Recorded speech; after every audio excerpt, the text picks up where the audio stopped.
Hello বন্ধুরা, আমি দীপু। আপনারা দেখছেন দীপু পাখির দুনিয়া। আশা করি আপনারা ভালো আছেন। ভালো আছে আপনার লফটের পাখিগুলো, খাঁচার পাখিগুলো। আজকে আমি একটা বিষয় দেখাবো যে আপনার লফট বা পায়রার ঘর পরিষ্কার পরিচ্ছন্ন জীবাণুমুক্ত রাখবেন কিভাবে। দেখুন, বাজারে অনেক রকমের জীবাণুনাশক কিনতে পাওয়া যায়, সেগুলোর দামও অনেক, আর কাজও খুব একটা হয় কিনা আমার সন্দেহ আছে। আমি সেইগুলো ইউজ করি না। আমি আমার ঘরোয়াভাবে, ঘরের মধ্যেই আপনার আছে, আপনি সেইগুলো দিয়ে ইউজ করলে আপনার সুন্দর সমস্যার সমাধান হয়ে যাবে।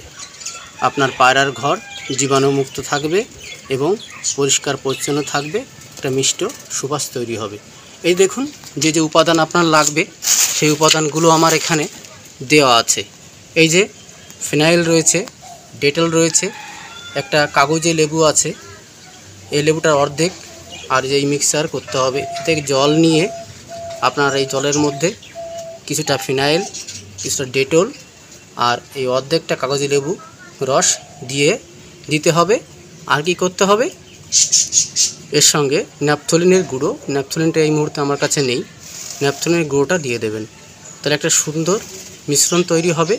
এই মিশ্রণটা আপনি আপনার খাঁচা বা পায়রার ঘরের চারিদিকে সুন্দর করে ছিটিয়ে দেবেন, ছড়িয়ে দেবেন। দেখবেন জীবাণুনাশক হবে এবং সেখান থেকে একটা মিষ্ট সুবাস, সুগন্ধ আপনি পাবেন। পোকামাকড় থাকলেও সেগুলো মারা যাবে। আর কি করতে হবে, ক্লিন করার জন্যে, আপনার পায়রার ঘর ক্লিন করার জন্যে আপনার এরকম একটা বিলাতি লাগবে। এই যে এরকম আপনি যে কোনো একটা হার্ডওয়্যার্সের দোকানে পেয়ে যাবেন। এটা দিয়ে আপনাকে এরকম পটিগুলো আপনাকে এক জায়গা করে, এই যে এইটা দিয়ে, বেলচা দিয়ে, এরকম একটা প্লাস্টিকের বেলচা কিনে নেবেন। এটা দিয়ে তুলবেন, তুলে এর মধ্যে রাখবেন, দিয়ে ফেলে দেবেন। তাহলে আসুন আমি আমার পায়রার ঘর কীভাবে পরিষ্কার পরিচ্ছন্ন রাখি সেটা আপনাদের সঙ্গে শেয়ার করি।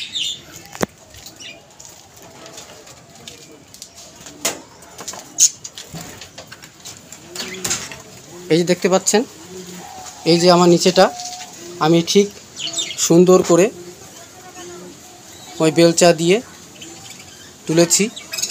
আর এই যে ইয়েগুলো আমি বেলচা দিয়ে কেকে কেকে তুলেছি। দেখতে পাচ্ছেন আমার ঘরগুলো কত সুন্দর পরিষ্কার পরিচ্ছন্ন হয়েছে। দেখুন, প্রত্যেকটা খোপ আমি পরিষ্কার করেছি, পটিগুলো পরিষ্কার করে দিয়েছি। আর কি করেছি, পেপার পেতে দিয়েছি কাঠের উপর, যাতে ওরা পটি করলে খুব সহজেই আমি সেটা তুলে নিতে পারি।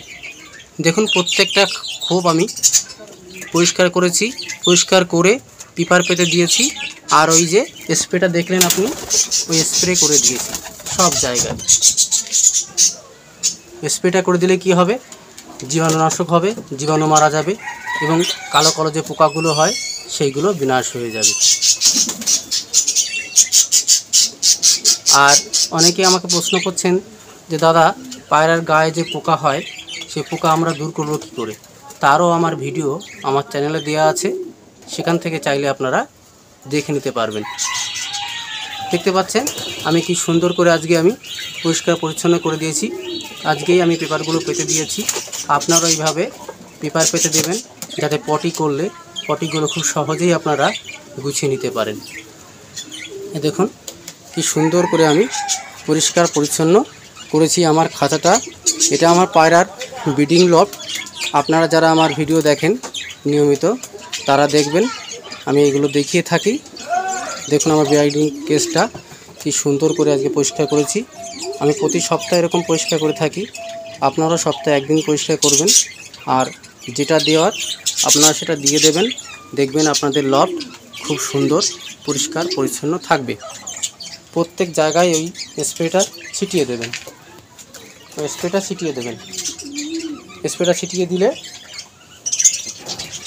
স্প্রেটা ছিটিয়ে দিলে ভালো হবে। আপনারা এইভাবে ছিটিয়ে দেবেন। তাহলে বন্ধুরা, আজকে ভিডিওটা বেশি বুঝতে পারলেন যে কিভাবে আপনার ঘরকে পরিষ্কার পরিচ্ছন্ন জীবাণুমুক্ত রাখবেন। প্রথমে কি করতে হবে, ওই যে লোহার বিলেতি আছে ওটা দিয়ে সব কেকে এরকম খোপগুলো থেকে বের করে নেবেন। তারপরে নিচে এইগুলো করলে সেগুলো পরিষ্কার করে দেবেন। তারপরে একটা মিশ্রণ তৈরি করবেন। মিশ্রণটা আমি দেখাচ্ছি। এই যে মিশ্রণ তৈরি করবেন, মিশ্রণ তৈরি করলে সেই মিশ্রণটা এইভাবে সব জায়গায় আপনি এরকম ছিটিয়ে দেবেন। এরকম করে করে করে প্রত্যেক ঘরে আপনি এইভাবে ছিটিয়ে দেবেন। এই মিশ্রণটা কী কী তৈরি করতে হবে আমি আরেকবার বলে দিচ্ছি। ফিনাইল নেবেন, কিছুটা ডেটল নেবেন, কিছুটা কাগজি লেবু নেবেন, যে কোনো লেবু হলেই হবে, কিছুটা ন্যাপথলিন নেবেন, ন্যাপথলিনের গুঁড়ো করে একটা মিক্সার তৈরি করবেন। মিক্সার তৈরি করে এরকম একটা স্প্রে বোতলে ভরে স্প্রে করে দেবেন। সপ্তাহে 2 দিন স্প্রে করবেন। আর প্রতি সপ্তাহে এরকম লফটের খাঁচাগুলো বা পায়রার ঘরটাকে আপনারা সুন্দর রকম পরিষ্কার পরিচ্ছন্ন রাখবেন। পরিষ্কার পরিচ্ছন্ন রাখলে কি হবে, আপনার 90% জীবাণুমুক্ত হয়ে যাবে।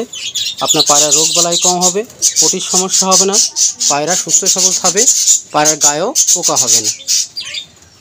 বন্ধুরা, ভিডিওটা যদি ভালো লাগে একটা লাইক করে দেবেন, শেয়ার করে দেবেন, চ্যানেলটা সাবস্ক্রাইব করে দেবেন। তাহলে বন্ধুরা, আজকের ভিডিওটা এখানেই শেষ করছি। কথা হবে আগামী ভিডিওতে। আপনারা ভালো থাকবেন, সুস্থ থাকবেন। ধন্যবাদ।